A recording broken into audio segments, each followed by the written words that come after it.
le ministre des Enseignements secondaires a développé une plateforme d'enseignement à distance pour les élèves du secondaire au Cameroun. Une série d'enseignements dispensés par les enseignants de qualité pour les élèves du secondaire.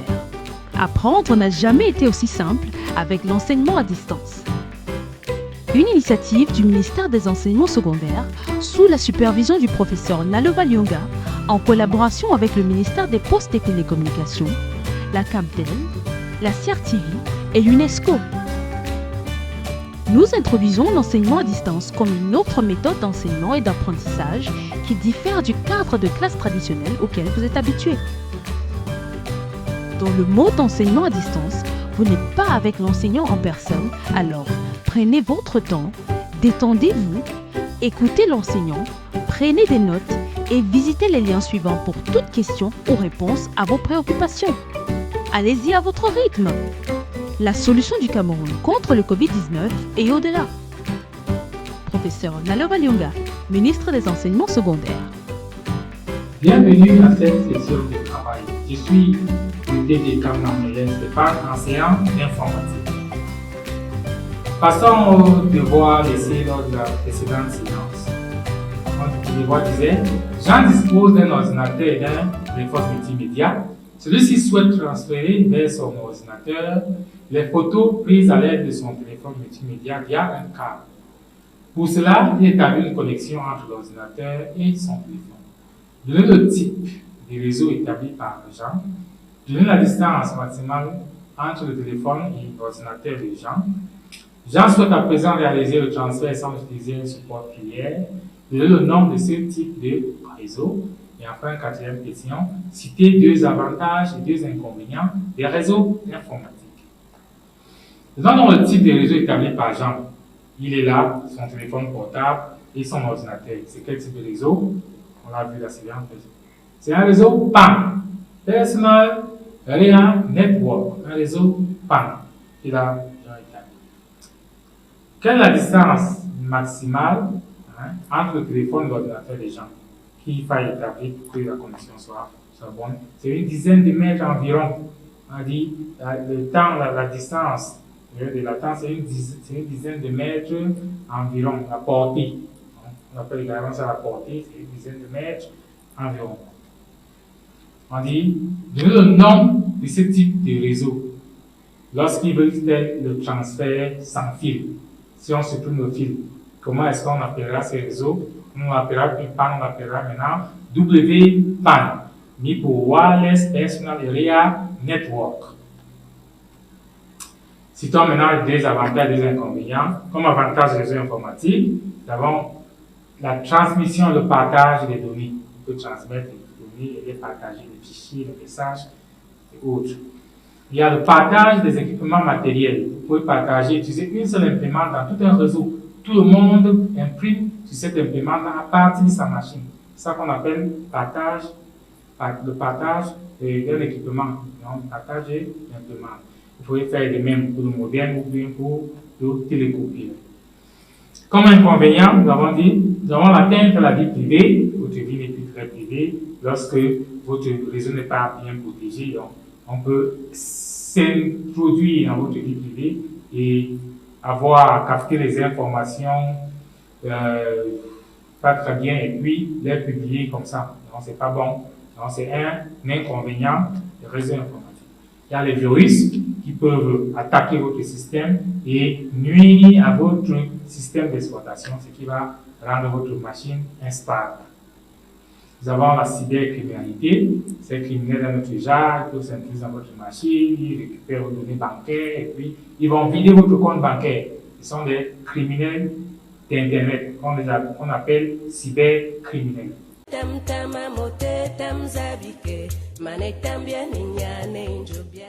Alors, passons à notre leçon du jour proprement dite, qui s'intitule Topologie et architecture réseau. Il y a un plan. Le plan, notre leçon sera structurée comme suit. Nous aurons un objectif, des objectifs à atteindre. Pour les atteindre, il faudra d'abord préalablement avoir certains prérequis. Nous allons évaluer ces prérequis, poser une situation problème. Pour résoudre cette situation problème, un ensemble de concepts seront présentés et ensuite la situation problème sera résolue. Un exercice d'application et enfin les devoirs seront soumis à votre bon soin. À la fin de notre leçon, chaque apprenant devra être capable de décrire les topologies physiques, bus, étoile, anneau, de décrire les topologies logiques, Ethernet, Tokering, de décrire les principales architectures réseau, peer-to-peer et client-serveur. Voilà ce qu'on attend de vous à la fin de cette leçon. Mais avant, vous devez être capable de définir les réseaux informatiques, les avantages et les inconvénients des réseaux informatiques et d'identifier les différents types de réseaux. Voilà ce que vous devez être capable avant d'aborder cette leçon. Alors, le réseau informatique, c'est quoi, comme on l'a dit? C'est un ensemble d'ordinateurs et périphériques connectés les uns aux autres et s'échangeant des informations. Voilà, ils sont connectés et ils s'échangent des informations. Comme avantage des réseaux informatiques, on a dit transmettre et partager les données, partager les équipements matériels, communiquer facilement entre personnes, diminuer les coûts. Et comme inconvénient, atteindre la vie privée, virus, cybercriminalité, dépravation des mails. Ce sont les inconvénients des réseaux sociaux, des réseaux informatiques. Identifier les différents types de réseaux. Nous avons le réseau PAN, LAN, MAN et WAN. Les types de réseaux que nous avons vus. Maintenant, situation, un problème nous est posé. Au sein du club informatique de votre établissement, il existe deux groupes disposés, chacun ayant un thème et un chef de groupe. Angèle, chef du premier groupe, prend toutes les décisions et n'autorise aucune information qui ne passe par elle. Ariane, chef du second groupe, donne la liberté aux membres du groupe de communiquer librement et de prendre des décisions. Tous les groupes ne fonctionnent pas de la même manière. On a deux groupes et deux manières différentes de faire circuler les informations. Première question, donner les rôles joués par Angèle et Ariane dans leur groupe respectif. Deuxième question, des deux chefs de groupe, donner celle qui joue le rôle de dominante et celle qui joue le rôle d'égalité envers les autres membres de son groupe. Troisième question, enfin, identifier les architectures réseau correspondantes à chacun des groupes. Pour mener à bien ce travail, présentons d'abord un certain nombre de concepts. Le premier, topologie réseau. C'est quoi une topologie réseau? C'est tout simplement la disposition physique et logique des ordinateurs dans un réseau. Disposition dans un réseau. Il y a deux types de topologie. Nous avons la topologie physique et la topologie logique. Topologie physique, c'est quoi? Elle désigne la disposition spatiale des équipements dans le réseau. Par exemple, ici, vous voyez comment les équipements sont disposés là. Non? Ça, c'est la topologie physique. Disposition spatiale des ordinateurs, des équipements dans le réseau. Comme topologie physique, nous avons la topologie en bus. Voilà ça, topologie en bus. Tous les ordinateurs sont reliés à une même ligne de transmission par l'intermédiaire d'un câble coaxial.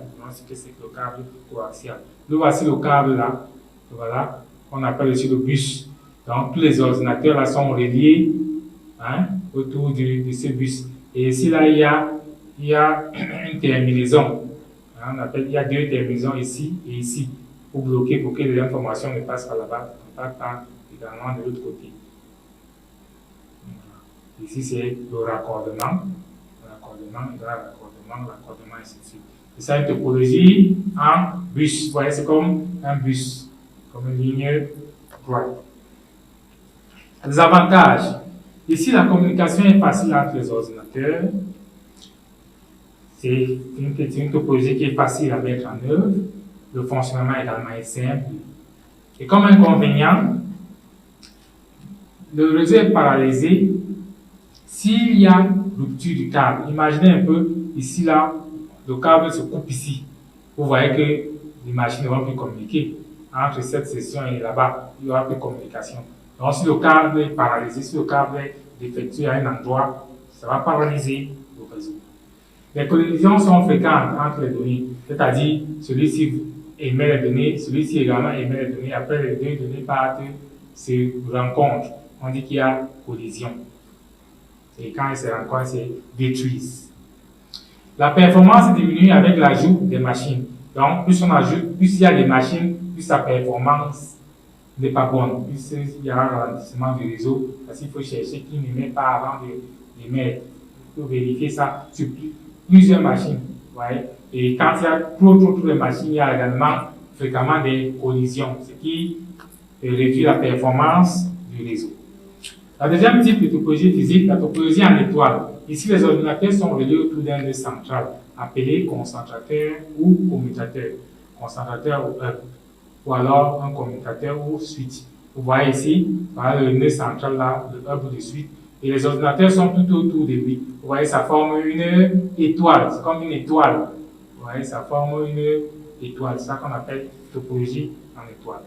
Les avantages de la topologie en étoile: la communication est aisée entre les ordinateurs, facilement évolutive, donc il y a l'évolution est facile, donc il est facile de faire évoluer cela, d'ajouter les composants en fonction du nombre de ports de l'équipement central, bien sûr. Si vous vous rendez compte que le nombre de ports est petit, vous pouvez acheter un autre équipement central avec un nombre de ports plus grand. Vous pouvez acheter un autre équipement central et associer les deux pour gérer l'étoile. Même si un ordinateur est en panne, cela ne paralyse pas le réseau. Vous voyez, si celui-ci tombe en panne, il n'y a pas de problème. Les autres vont fonctionner sans problème. Comme inconvénient, nous avons, c'est plus coûteux qu'un réseau en bus, en raison, par exemple, du coût onéreux de l'équipement central là. Il y a des suites là qui coûtent cher. Et puis, il y a également l'administration de ce réseau qui entre dans les coûts. Vous devez recruter un administrateur réseau compétent pour pouvoir vous monter cela. Et cela a des coûts supplémentaires. Paralysie du réseau si l'équipement central est endommagé. Donc, si l'équipement central là tombe en panne, c'est fini. Personne ne pourra plus communiquer avec personne. Donc, il suffit que le équipement central là est endommagé et puis le réseau est paralysé. Topologie en anneau, maintenant, troisième type de topologie physique. Ici, les ordinateurs sont connectés à une boucle et communiquent chacun à son tour. Vous voyez, c'est une boucle là. Et chacun communique à son tour. Et chacun ne parle pas au même moment, comme en salle de classe. Chacun communique quand on lui donne la parole. C'est la même chose avec la topologie en anneau. Chacun communique à son tour. Les informations circulent dans un sens. Vous voyez ici, c'est le sens qu'on a choisi de communication. Les informations circulent dans ce sens-ci. Un ordinateur ne reçoit pas l'information qui ne lui est pas destinée. Donc, si l'ordinateur A veut envoyer un message à C, le message va passer par B.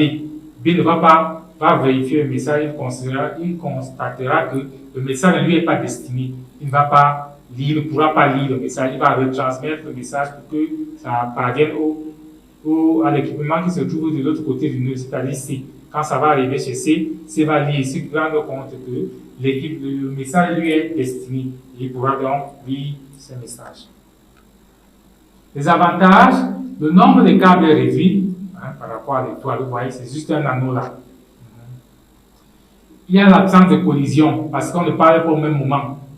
On ne parle pas au même moment. Donc, quand quelqu'un veut communiquer, il y a un sens de circulation des messages. Donc, il n'y a pas de collision ici, comme pour la topologie en bus. Le protocole de communication est également simple et il utilise 90% de la bande passante. Nous avons également des inconvénients.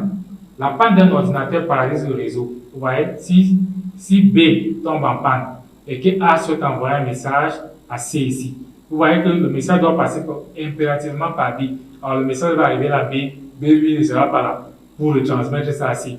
Donc B, le message va caler là. Vous voyez que si une machine tombe en panne, ça va paralyser le réseau.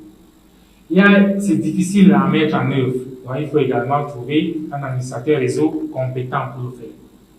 L'ajout ou la suppression d'un ordinateur perturbe le fonctionnement du réseau. Donc, tout cela, il faut avoir un administrateur compétent pour ajouter de nouveaux équipements dans votre réseau. Enfin, comme quatrième type de topologie, la topologie en maille. Ici, chaque ordinateur est directement relié à tous les autres. Chaque ordinateur à tous les autres. Ainsi, un ordinateur peut envoyer une information à un autre directement sans passer par un équipement spécifique. Ici, il n'y a pas d'équipement central comme le suite. Non. Vous voyez, tout le monde est relié à tout le monde par un fil. Chacun parle avec tout le monde. Vous voyez. Si A veut parler avec C, il envoie ça directement à C. Si B veut parler avec A, il envoie directement à A. Si A veut parler avec D, directement à D. Vous voyez.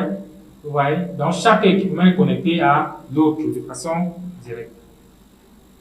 Les avantages, dans la panne d'un ordinateur ou câble d'influence par le réseau. Donc, si un A tombe en panne, et ce n'est pas grave. Si D veut communiquer avec B, il envoie directement sur lui. S'il veut communiquer là, il envoie ainsi de suite pour les autres.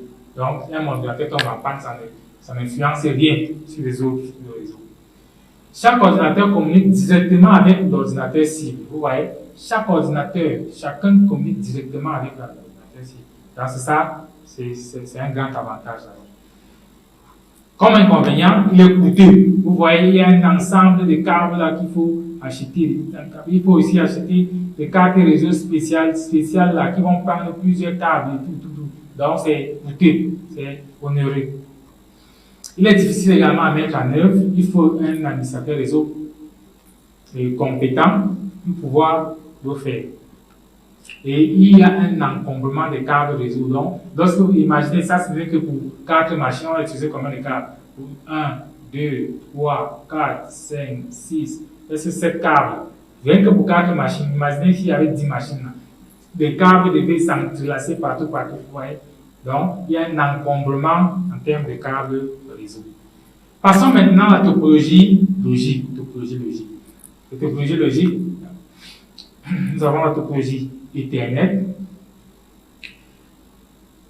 La topologie logique d'abord désigne la manière dont les informations circulent dans une topologie physique. Comment est-ce que ça circule? Ça définit cette circulation des messages. C'est la topologie logique. Alors, la première topologie, c'est Ethernet, qui est utilisée avec les topologies en bus et en étoile. Comment ça se passe?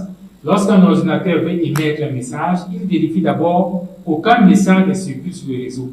Si c'est le cas, il envoie le message sur le support. Dans le cas contraire, il l'attend. Mais si un ordinateur est déjà en train de communiquer et qu'il réussit à envoyer le message, il y aura des collisions. Vous voyez? Donc, si celui-ci veut communiquer, il va d'abord vérifier est-ce que quelqu'un est en train de communiquer. Si personne ne communique, il va communiquer alors. Vous voyez?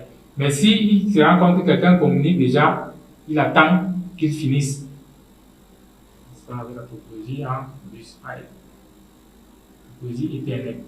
Le deuxième type de topologie logique, c'est la topologie token ring ou anneau à jetons. Ici, elle fonctionne sur la base d'un jeton pour l'accès au support. Donc, le jeton est aussi appelé MAU, Multi-Station Access Unit.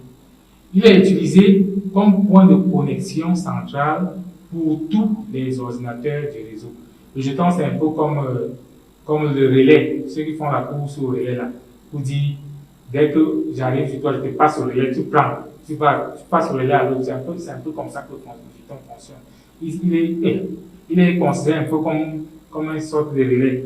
Donc, mais lui, c'est plutôt un relais informatique pour la communication. Donc, dès qu'on l'a, on peut communiquer sur le réseau. Quand on finit de communiquer sur le réseau, on le laisse. C'est ça que c'est le jeton. Il y a également un troisième type là, de topologie Apple Talk, qui est exactement similaire à la topologie Ethernet. La quatrième, c'est FDDI, Fiber Distributed Data Interface. Là, il utilise la fibre optique comme support de transmission des informations. Donc, la topologie physique correspondante à la topologie en anneau ici. Et pour émettre un message sur l'anneau, chaque ordinateur a besoin d'un jeton qui donne le droit d'envoyer les données sur le support. Vous voyez, c'est le jeton là qui vous donne le droit d'envoyer les données sur le support. Vous voyez, si A veut envoyer un message à D là, vous voyez, il ne va pas envoyer comme ça. Hein. Non. On suit quoi? Le sens de l'anneau. Le sens de l'anneau, voici le sens. Hein, le sens de circulation des informations sur l'anneau. Alors, pour l'envoyer, donc, qu'est-ce qu'il faut? Il attend. Il demande le jeton. Donc, le jeton Quand personne n'a le jeton circule en permanence entre les machines. Il arrive sur la machine B, il demande est-ce que tu veux communiquer? B dit non. Il part ici. Est-ce que tu veux communiquer? Non. Il part là. Est-ce que tu veux communiquer? Non. Dès qu'il arrive sur A, est-ce que tu veux communiquer? A dit oui, je veux communiquer. Il retient donc le jeton. Et dès qu'il retient le jeton, il communique maintenant. Ça permet à ce que le réseau là, le support est libre. Il est libre, il n'est que pour A. A communique là-dessus jusqu'à ce qu'il est fini. Et quand il a fini ses communications, il relâche dans le jeton. Quelqu'un d'autre peut également maintenant communiquer. Cela, c'est pour éviter les collisions. Passons donc au deuxième grand volet de notre leçon. L'architecture réseau. C'est quoi? L'architecture réseau fait référence aux relations de dominance ou d'égalité qui existent entre les machines d'un réseau. Dominance ou égalité entre les machines d'un réseau. C'est ça, l'architecture réseau.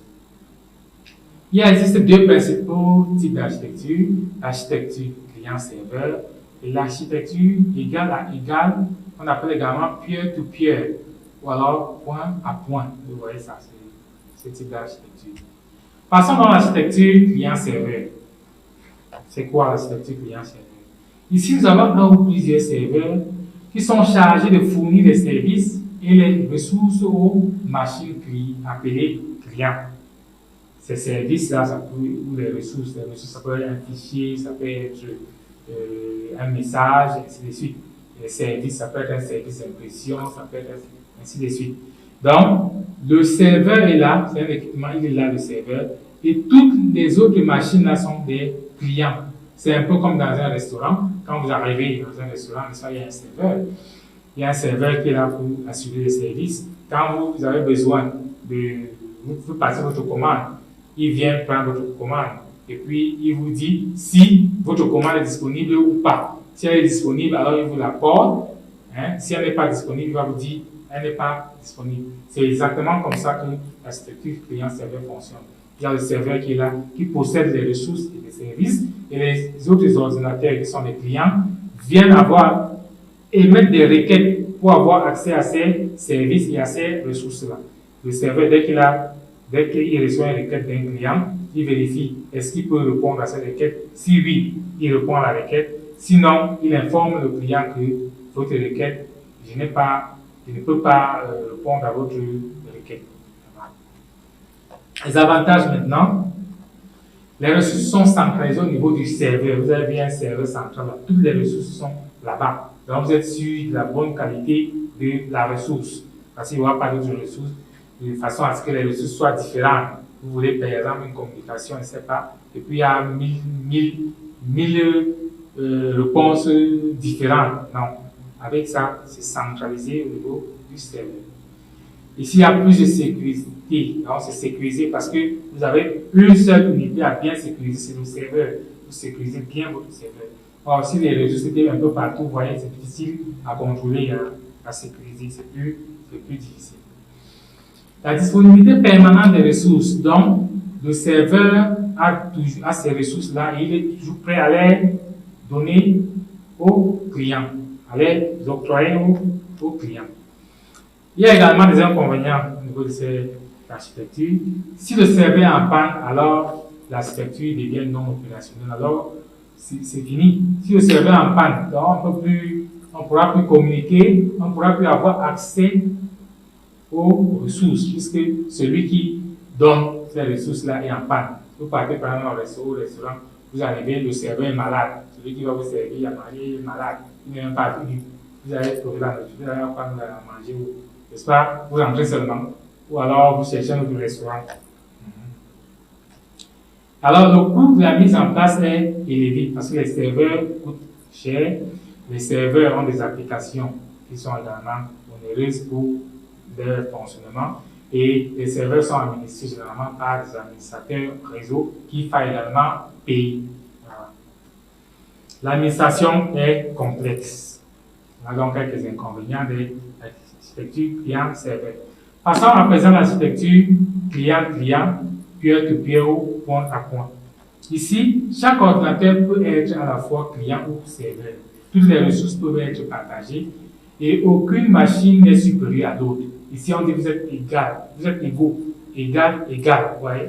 Ici, Ludovic, il peut être serveur.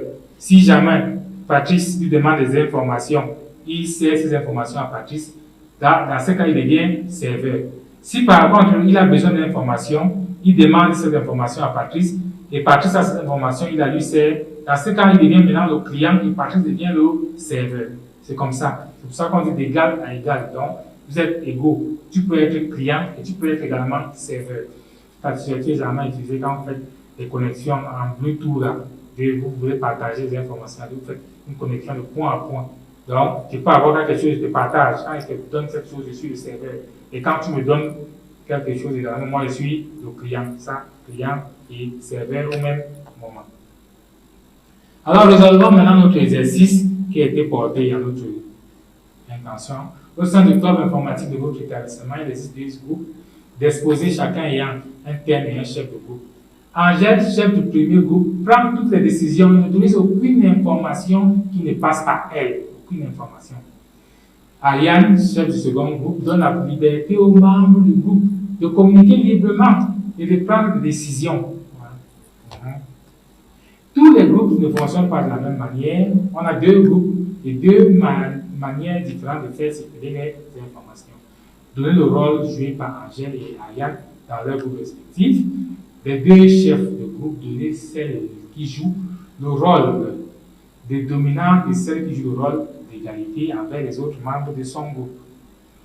Et enfin, identifier les architectures réseau correspondant à chacun des groupes.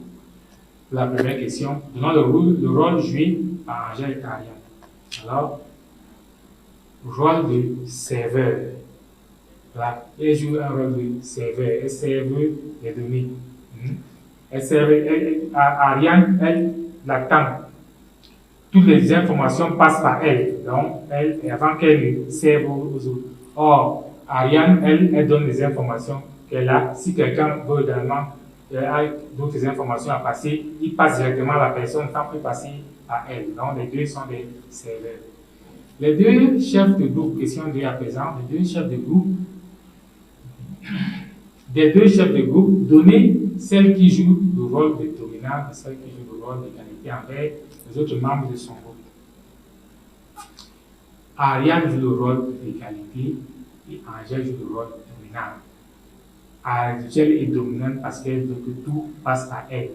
Vous voyez, elle est dominante. Donc, toutes les informations vont passer par elle avant d'être servies aux concernés. Or, Ariane, elle ne domine personne, elle est là. Si quelqu'un veut une information d'elle, elle la lui donne. Si quelqu'un a une information à passer à une autre personne, il passe l'information sans problème. Donc, c'est Ariane qui est l'égalité, et Angèle qui joue la dominante. Identifier les architectures réseau correspondant à chacun des groupes. Vous voyez, le groupe 1, il s'agit de l'architecture client-serveur, avec Angèle, la dominante. Vous voyez, vous savez, le serveur, il y a dominance, client-serveur, elle est serveur et puis elle considère que les autres sont des clients. Et puis le groupe 2, il s'agit de l'architecture client ou peer-to-peer. L'autre, Angèle, elle ne dérange pas.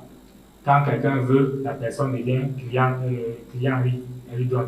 Quand elle a besoin, elle devient client. C'est comme ça. Et elle donne la liberté. Les autres peuvent communiquer également entre eux, s'échangeant les ressources. Donc, d'autres clients, d'autres serveurs, et ainsi de suite. C'était ça qu'il fallait résoudre. Alors, devoir pour consolider les acquis.